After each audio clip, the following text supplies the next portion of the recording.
Good morning, y'all. How we doing?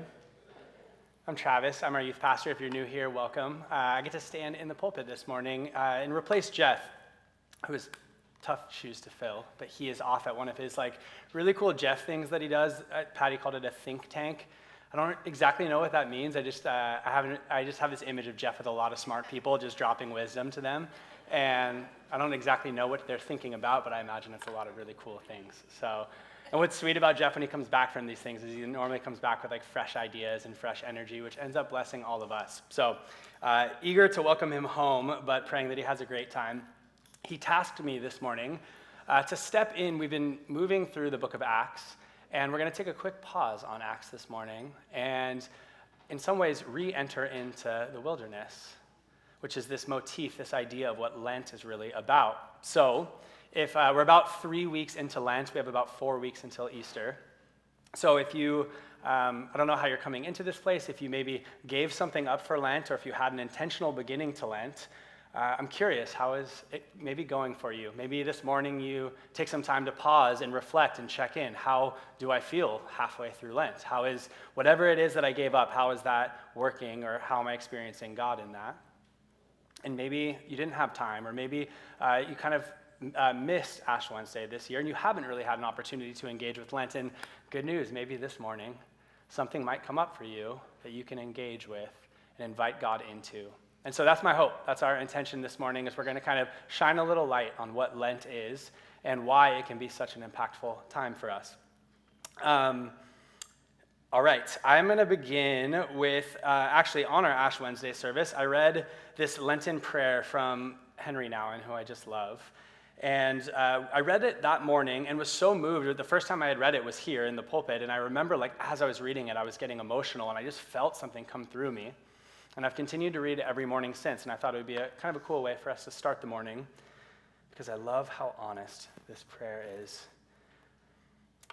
Nouwen says, "The Lenten season begins. It is a time to be with you, Lord, in a special way, a time to pray, to fast, and thus to follow you on your way to Jerusalem, to Golgotha, and to the final victory over death.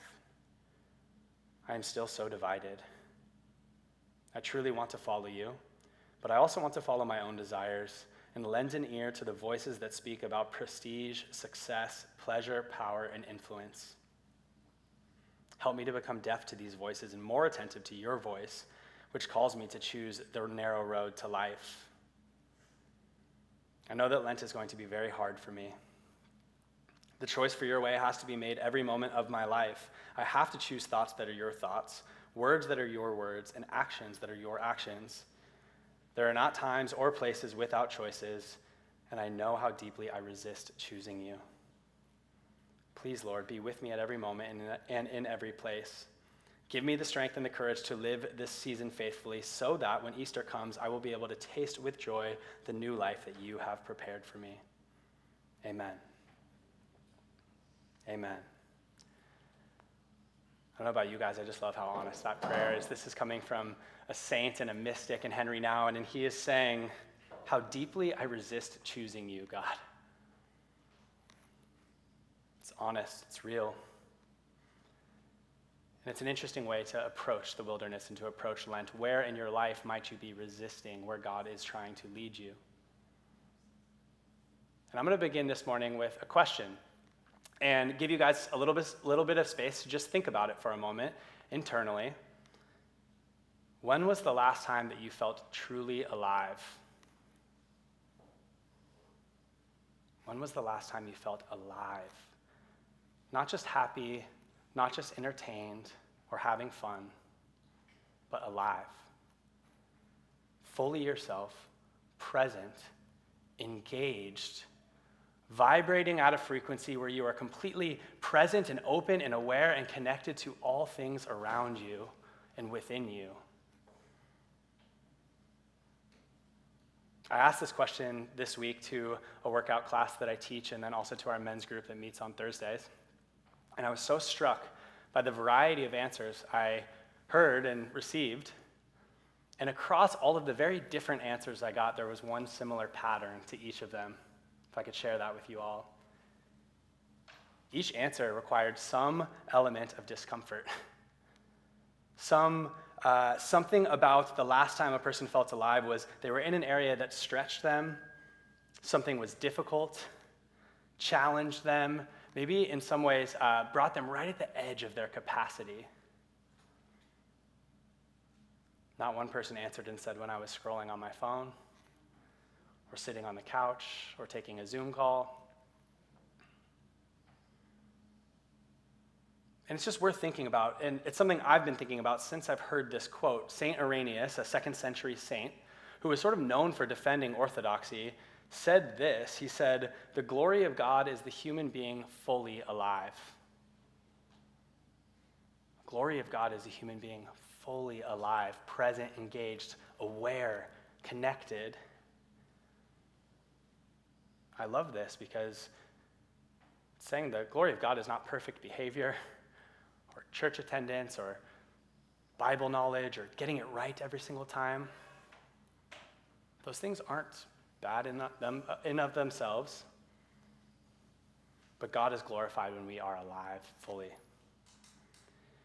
And if we get honest for a moment this morning, how often are all of us walking around feeling in that state?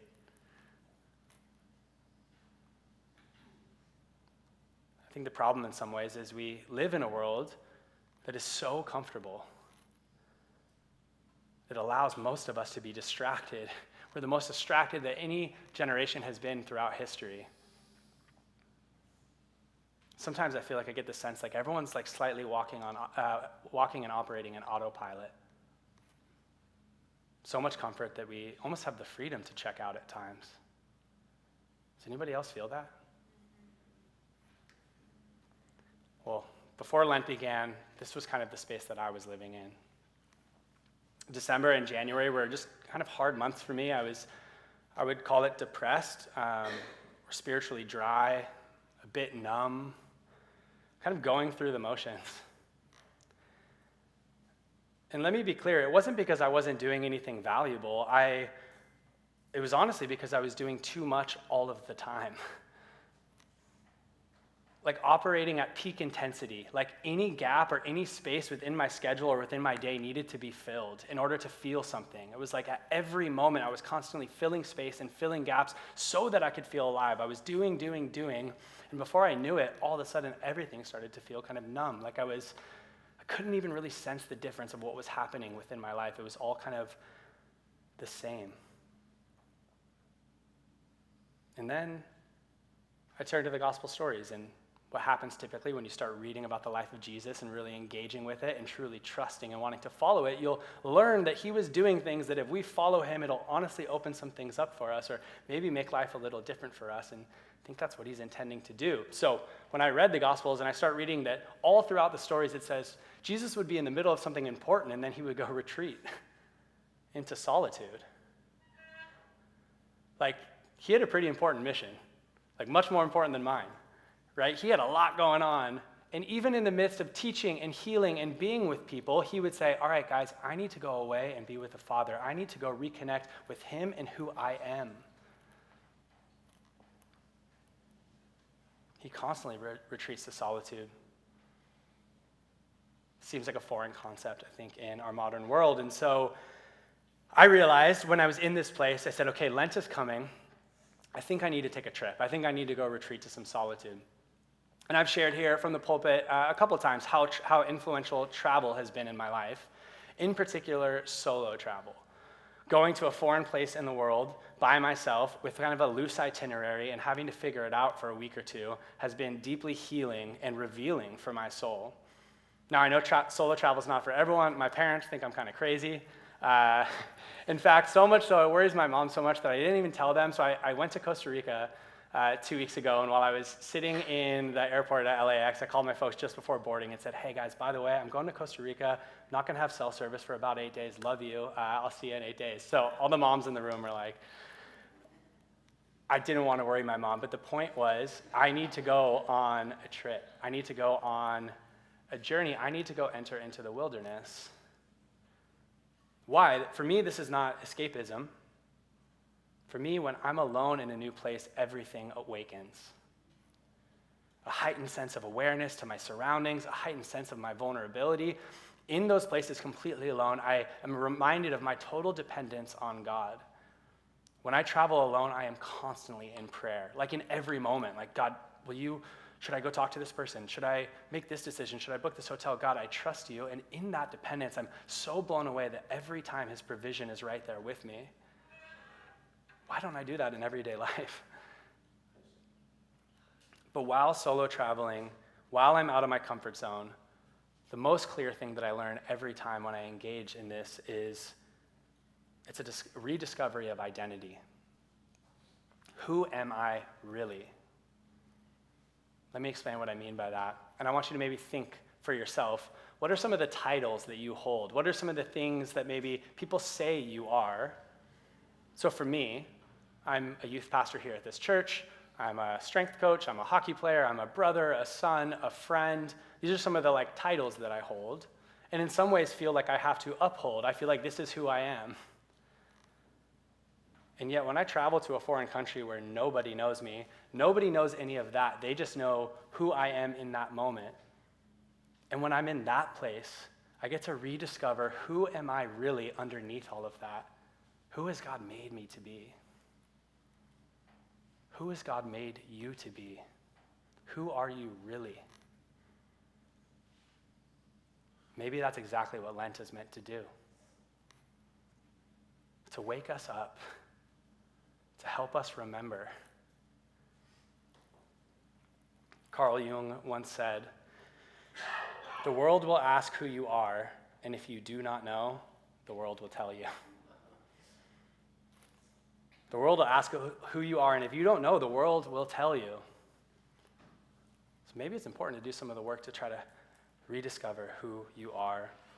Jesus discovered the clarity of who he was, not in his day-to-day routines and comforts, not when he was eating and drinking or with the disciples or with sinners or while teaching. Jesus' clarity about his identity came where? In the wilderness. So before we look at our passage today, I want to ask you something. Who are you when everything is stripped away?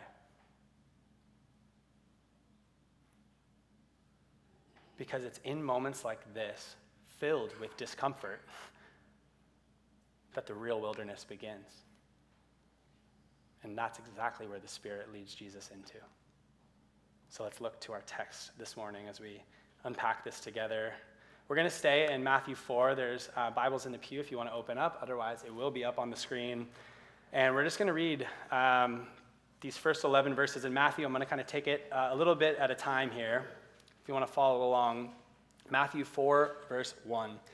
Then Jesus was led by the Spirit of the wilderness to be tempted by the devil. After fasting 40 days and 40 nights, he was hungry. The tempter came to him and said, "If you are the Son of God, tell these stones to become bread." Okay, I'm going to pause there because there are two things I want us to pay attention to at the very beginning of Jesus' kind of entrance into the wilderness. Two things. Fasting and identity. What is the significance of these two things? The first is fasting. So Jesus has fasted for 40 days. Why should that be important for us to pay attention to? Does that mean, okay, gosh, we're supposed to do these types of extreme fasts? I think what he's showing us, there's two things I think he's showing us. Well, first, 40 days is not a trivial amount of time. It's a long time to go without food. That means he was totally at the end of himself. He was totally dependent. 40 days also in many ways mimics the 40 years that the Israelites spent in the wilderness before they reached the promised land. This idea of 40, as we spend 40 days in Lent, is a reminder for us that also I imagine Israel, having escaped slavery in Egypt, spent 40 years wandering. I'm pretty sure they were probably pretty confused about their identity at some points along that journey. So Jesus mimics fasting for 40 days, mimics that journey.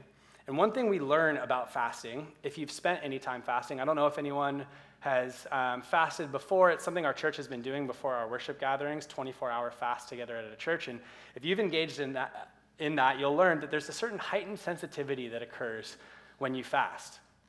And it exposes some things, like you'll get irritated with people more easily. If you ever heard of like, you're hangry, you're like, yeah, you're like, I'm on edge. But in the same way, if you've ever fasted long enough, 2, 3, 4 days, you'll actually notice there's a sense of clarity that you'll start to feel, a heightened sensitivity. You'll feel really present and really engaged. Something about fasting makes us feel more awake because there is nothing to distract or satiate us. We have to be there in that moment of discomfort fully. Now, the opposite of that would be being overly satiated.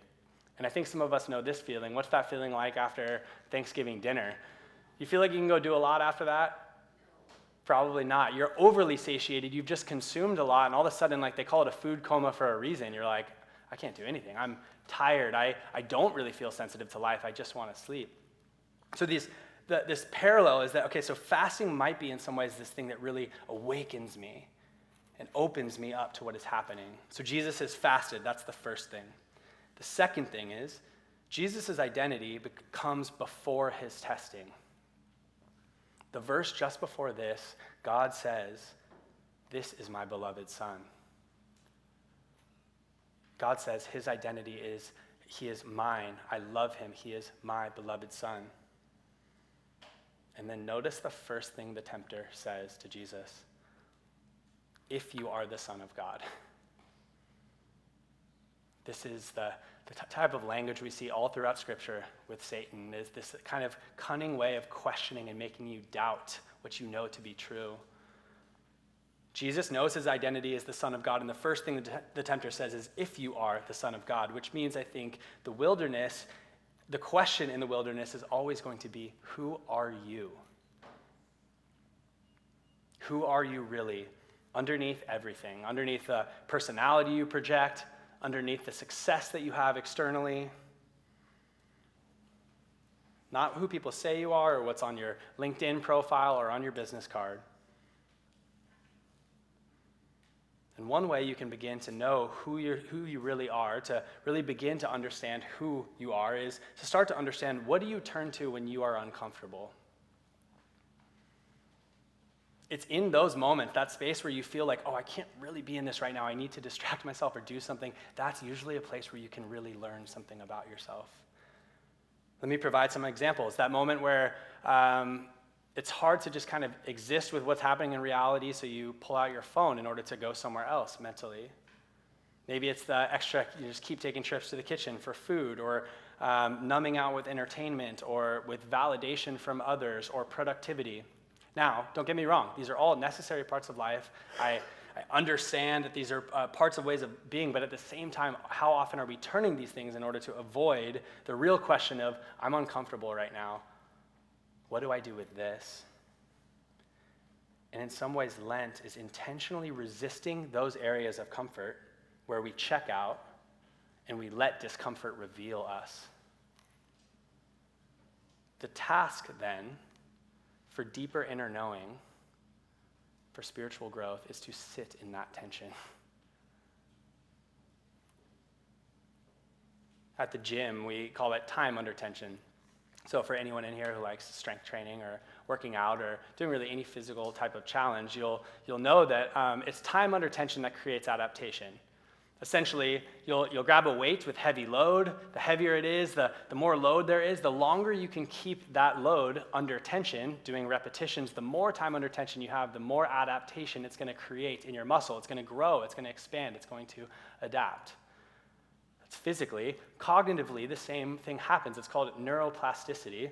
When you are learning something or reading something or engaging with something challenging, we've probably all had those moments where you're like just at the edge and you're like, I can't keep doing this, and you're going to turn and distract yourself with something else.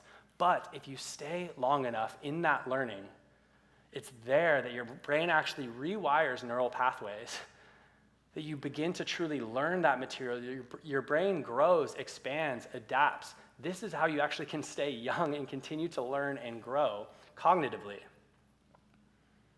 These are simply two examples, both physically and cognitively, of staying a little bit longer is where true adaptation, healing, and growth is. And so the wilderness is, as an image for us, spiritual time under tension. That's what it should feel like. Staying just a moment longer in that space, that is where growth and where healing is. So do we embrace or do we avoid that tension? Let's look to the scriptures to see how Jesus handles this in these temptations. So Thomas Merton says this, by the way, when we talk about temptation. He says the biggest human temptation is to settle for too little. That's that moment of not staying. Merton was wise. Okay, so the tempter says, turn these stones to bread. Essentially, he's tempting Jesus, saying, you're hungry, you can change that right now. You can solve that discomfort. So a modern translation would be like, this moment's uncomfortable, just pull out your phone and just numb the fact that you have to experience it.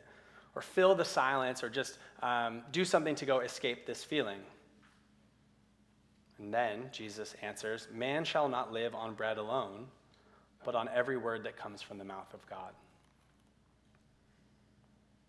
Jesus is saying, my life does not come from what I consume. I am not dependent on those things. I am dependent on God. He shows us here that there's value to not avoiding the hunger, but allowing it. Even though he was terribly hungry 40 days in, he says, I am not dependent on that. I am dependent on God. Now, I felt called to talk to the guys in the room for a second right now. So fellas, if I can just talk to you directly. When we talk about these ideas of fasting or like staying in these moments of tension, I want to be really careful because I think a lot of times we think like it's about toughness. I know for me, for a long time, it's been about that. Like, I'll just grit it out. Like, let's just be tough. We'll grind through the hard stuff, and like that's how we'll get better. And I love the Stoic philosophers. I do cold plunges and fasting and hard workouts. I love all that stuff. It's fun for me. But what I've learned, and I think what I'm still learning, is the purpose of the struggle isn't to prove how tough we are, guys. The purpose of the struggle is to wake us up so that we can feel it all. To actually engage with what that feeling does to us in the struggle. Do we feel it all the way through? The wilderness isn't trying to make you tougher, it's trying to make you alive. Because what I see in the way of Jesus is to feel totally alive and to glorify God by depending on him while experiencing the challenge and the struggle right in that place. He experiences it all.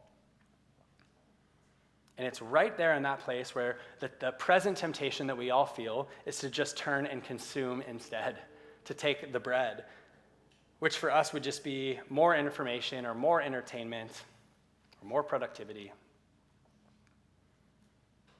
And yet I think we are hopefully learning that we are the most comfortable generation in history and possibly the most numb. There's so much happening in the world, and we're feeling it and we're experiencing it all at once, and therefore maybe experiencing nothing at all. The wilderness reminds us that we cannot live on bread alone. Okay, verse 5. Then the devil took him to the holy city and had him stand on the highest point of the temple. If you are the Son of God, he said, throw yourself down, for it is written, he will command his angels concerning you, and they will lift you up in their hands, so that you will not strike your foot against a stone. Jesus answered him, it is also written, do not put your Lord God to the test. The devil is saying, all right, you're the Son of God. Prove that he will protect you then. Force God to perform. This is the more kind of subtle temptation that I think we experience around control, around certainty, and around having all the answers. What do I mean by that? Have you ever tried to bargain with God? Anybody? God, I'll do this, and then you'll do this, right? God, your word says this, so I do this, and then you give me this, and that's our deal. Is that not putting God to the test? Look, I've done this before, and I'll share with you guys a time when I did this, because you ever just look back and go like, oh my gosh, that was silly. Let me share with you when I look back and think this is silly. So A few years back, when the role of youth pastor was offered to me here, as I was just attending this church, I was really compelled and called to the possibility of coming here. And I had been working at this corporate kind of sales gig that I'd been at for 10 years, and I'd built a lot of equity with this company, and it felt like a big deal to leave that for here. And I wasn't sure, and if you've ever been in that kind of decision, discernment-making space of like, this feels like a big leap, and I feel scared. I don't know what to do. And so the brilliant idea that I had, I thought, you know what, I'll drive to the Grand Canyon, I'll fast for 3 days, I'll hike to the very bottom, and I'll cry out to God, and he'll give me an answer. Sounds pretty ridiculous, right?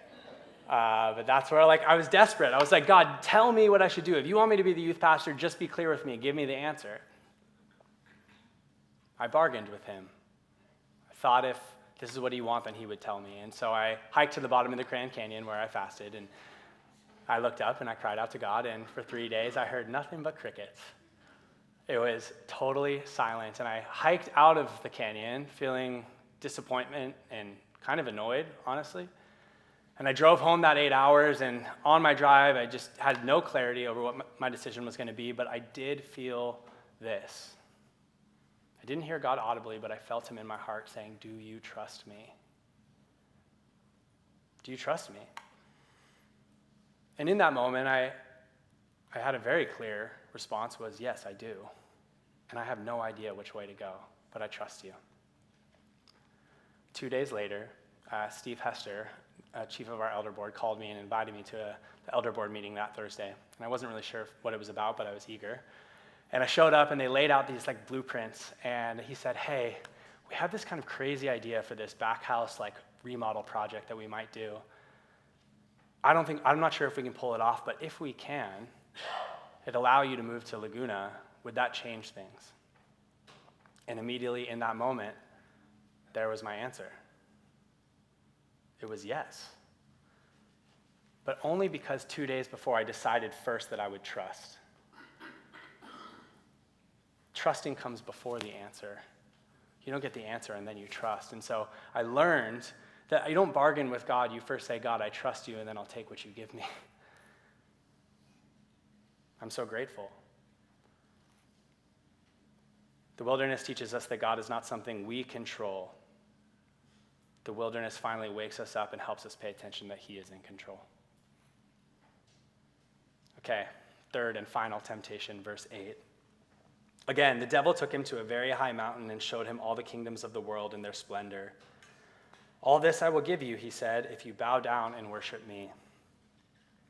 Jesus said to him, away from me, Satan, for it is written, worship the Lord your God and serve him only. Then the devil left him, and angels came and attended him. On this final temptation, it's almost like you get the sense that you feel like the devil has worn him down through the first two, and on the third one, he's just saying, give in and you will gain everything that you desire. Take the shortcut, avoid the suffering. You can have pleasure and power now. And Jesus, in his great wisdom, knows that true life is not found in pleasure and power. Oh, if the leaders and men of our day could lead with this type of wisdom. Love over power. 40 days, fasted, hungry, tempted twice, and on the third time, Jesus still resists. And notice what happens when he does. Angels come and attended to him. You guys, when we sit in that tension, the Spirit moves on our behalf.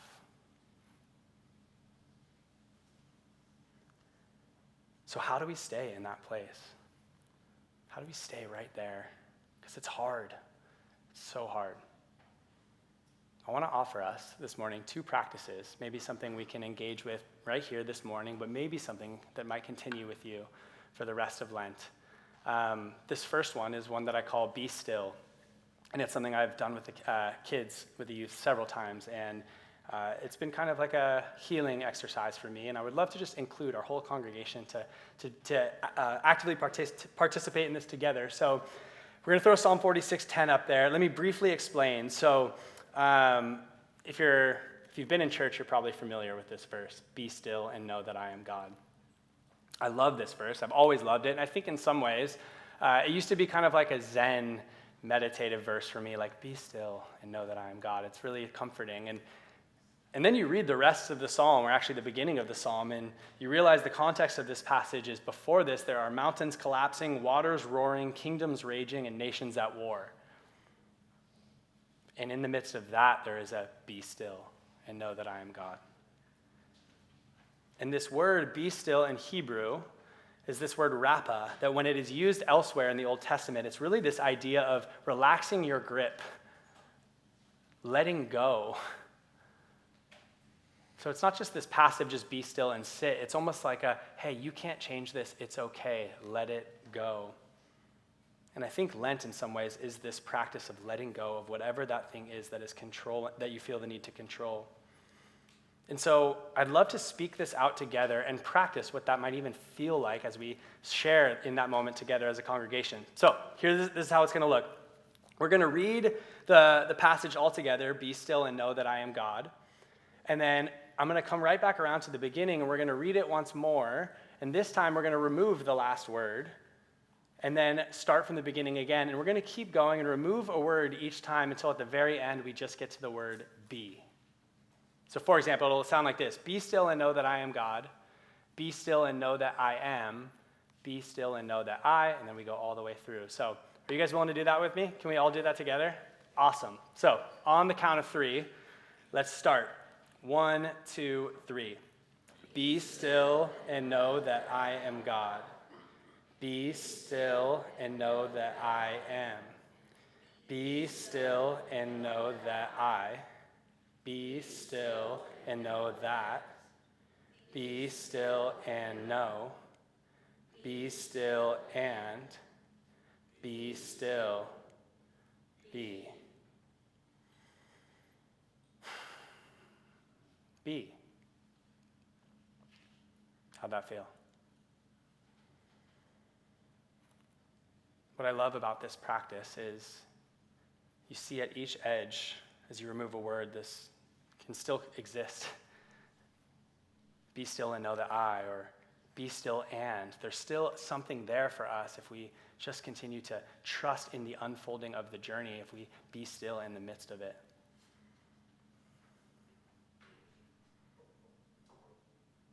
So, if you're wondering, if you're here this morning and you're hearing me say all of these things of, okay, Lent is about this idea of letting go, if you're curious about what it is you might need to let go of, we're going to spend the rest of our time together kind of maybe exploring that internally. And here's how I want it to feel, or at least look. I was talking with a friend this week about spring cleaning. And I don't know if anyone's got that on the agenda today. We just pushed an hour forward. We're like in spring, days a little bit longer, so it's time to spring clean. And I got to be honest with you guys, I'm like a neat guy. I like keep my common spaces clean and like do my dishes, but I'm like not a deep cleaning guy. I'm like, nothing that is more daunting to me than having to like pull everything out and like really do the like get into the muck and the mire of it all. And the thing about like spring cleaning is you're like, I'm pulling all the stuff out of the garage. I'm like finally like getting to that junk drawer that's been like piling up over the last year that has all the random stuff in it that I don't want to deal with. Like spring cleaning is getting into that stuff. So spiritual spring cleaning, maybe Lent is just that. What are some of the deep stuff that I neglect throughout the year or maybe afraid to pull out and really look at? What are you holding on to that is taking up space, distracting you, or numbing you? That could be resentment. That could be a hard conversation you've been unwilling to have. That could be something at work. That could be your need for validation. It could be addiction. Spiritual spring cleaning looks like, okay, Jesus, we're doing this together. We're going to pull some stuff out. And I want you to look at it with me. And if this needs to go, let's remove it. Because I trust he's going, yeah, there's some new stuff that I want to fill this season. There's some new things I want to add to the closet or to the garage. But we got to get rid of some stuff first. And so let me share with you guys what has come up for me. I was unsure whether I would share this, but we're a church family and we're doing the work together. So here we go. Also, thanks, Adrian, for encouraging me to do so. I've had a on-again, off-again, unhealthy relationship with nicotine since I was in college. I started chewing tobacco in a hockey locker room. I played on the hockey team, and that was just like something the guys did. It was a thing we did to bond together, and I never really liked it, but you just like did it because it was what the guys did. And like most things that are kind of like subtle sins or incessant, like it starts as kind of no big deal, and then before you know it, you're like at a gas station buying one on every road trip, and then you're halfway through your 20s and you realize like, oh, I just do this now. And then I became a Christian, and I started to feel a lot of dissonance over that sort of habit. And I eventually gave it up. And then, a couple of years later, there's this kind of new craze or new fad where nicotine now comes in these like little pouches. It's no longer just tobacco, it's these like little nicotine pouches, and they're everywhere. You can get them anywhere at any gas station, and all of a sudden those kind of started floating around and made their way into my life again, and all of a sudden I've got a new habit once again. And it's sort of subtle, and I actually discovered nicotine gum, which was even more subtle, where I could still have this craving met, but then in a way that people who know me as a youth pastor wouldn't see or understand. So now I have this thing that nobody knows about that I'm engaging with. And what do I do when I feel uncomfortable, or I have to have a hard conversation, or I have a long drive, or something where I don't want to sit with myself? Well, let me just get some nicotine first, and then I'll do it. Sounds silly, but this is what happens when I'm unable to sit with the discomfort of who I really am. So 3.5 weeks ago, I said, no more. Okay, Lord, I hear you. Let's spiritually spring clean here, and let's pull this thing out, but I cannot do this on my own. And I think when we look at this passage, we realize that Jesus doesn't overcome temptation by his own strength. He overcomes it by trusting the Father, leaning on the help of the Father. Jesus models for us a life of dependence. This is what Paul means when he says in Philippians 4, I can do all things through Christ who strengthens me. I can give up nicotine through Christ who strengthens me, not on my own strength. Which also means you can give up that addiction, that secret sin, that endless scrolling, that resentment you've been holding on to. You can give that up through Christ who strengthens you. But we got to spiritually spring clean and give it over to him first. If you can't tell, I love this motif of the wilderness. It's moved me many times since I've been a Christian, and it's just been moving through me specifically this year, and so I'm so grateful to share this message. But if I'm honest, I'm challenged today to even explain it to you, because the truth is, you guys, it can't be explained. It has to be entered. It must be experienced. One thing that I feel very blessed with is, while I can't explain this, I do get to look at it every day. My dear friend Gil over here, who, if you guys don't know Gil, he's just a lovely man. And about 2 years ago, he asked me if he could make a painting for me. He's a world-class artist. And I was blown away. And he said it could be anything. But likely something a biblical theme would be great. And I said, could you do Jesus in the wilderness? Can I show you guys what Gil painted for me? It's a little small, so I hope you guys can see, but if you want to come up after service and see, but how spectacular is that?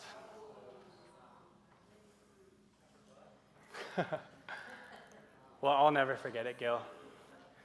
This is the most valuable thing I own. Jesus in the wilderness. A reminder that he is always inviting us there. Thank you, Gil.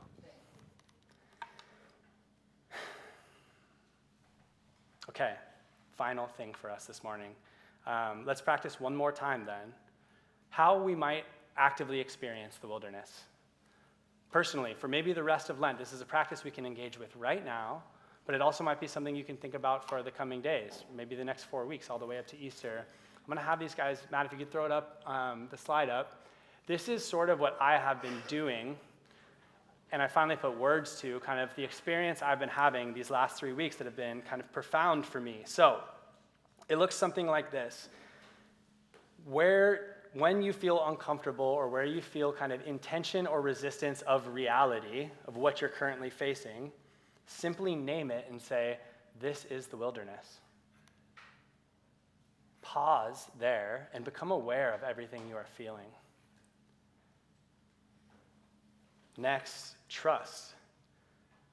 Maybe you say, God's light is present even when I cannot yet see. And lastly, and maybe the hardest one, is the surrender that says, here I am, God. I release control and I place this moment in your hands. And so for about 30 seconds, if everybody here just wants to take a moment to engage with this practice, take a look up at the board, or maybe even close your eyes and within yourself, notice, where am I uncomfortable or resisting? This is the wilderness. Trust that you can be there, that it's okay, that you are not alone, that Jesus is there with you, that he is present even when you cannot see him.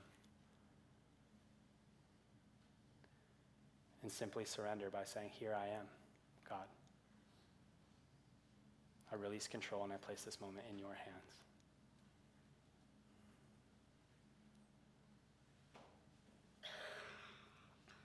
Thank you all for engaging with that. I printed a bunch of those and they are in the back if you'd like to take one with you as maybe something to think about for these next few weeks. You guys, life is so beautiful. Like, it's so good that we're alive. All of us. This morning, you woke up. It didn't matter that the clocks in your sleep went an hour forward. You still got up. You're still here. The sun is shining. We are all moving together on this planet that's expanding, and we're expanding at the same time, and we're all doing it together, and we're eternal souls having a human experience, and we're all interconnected to the divine. It's unbelievable. How good. And yet it's so confusing and complex and challenging. It is both those things at once. Maybe this morning we can just remember and be still and be still and know that he is Christ.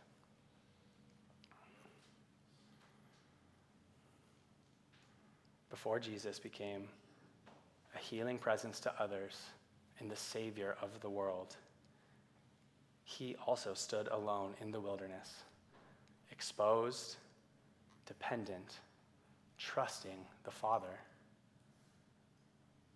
This wilderness was his first test, his first task. And it prepared him for what?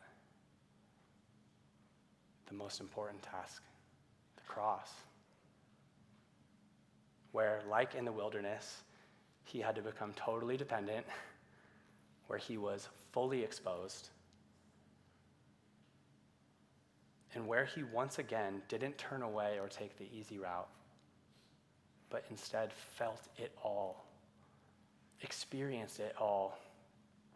The humility, the betrayal, the shame, as he hung there, as they put nails through his hands and he hung there, he felt everything of the human experience, all of the sadness, all of the darkness, all of the sin onto himself in that moment. And it's right there in that moment that he heals the sin of the world. He stayed and absorbed it in that tension for us.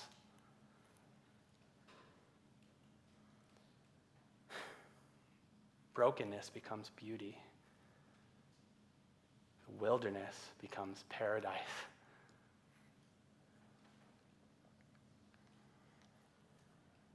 So, church, where do you feel most alive? Good, Gil. Me too. Maybe this Lent, God is inviting you there. Maybe this Lent, we finally go. Would you guys pray with me? Jesus, we just thank you so much. We thank you that you do go, that you go before us, that you show us the way. Lord, we thank you that you choose love over power, and that you meet us exactly where we're at. But you don't leave us here, Lord. You are calling us further, that you have more for us. Forgive us. We accept the temptations of far too little, far too often. We want to live into the more that you offer us. We thank you that you keep coming back for us. We thank you that you stand in the wilderness with us. Help us stay there.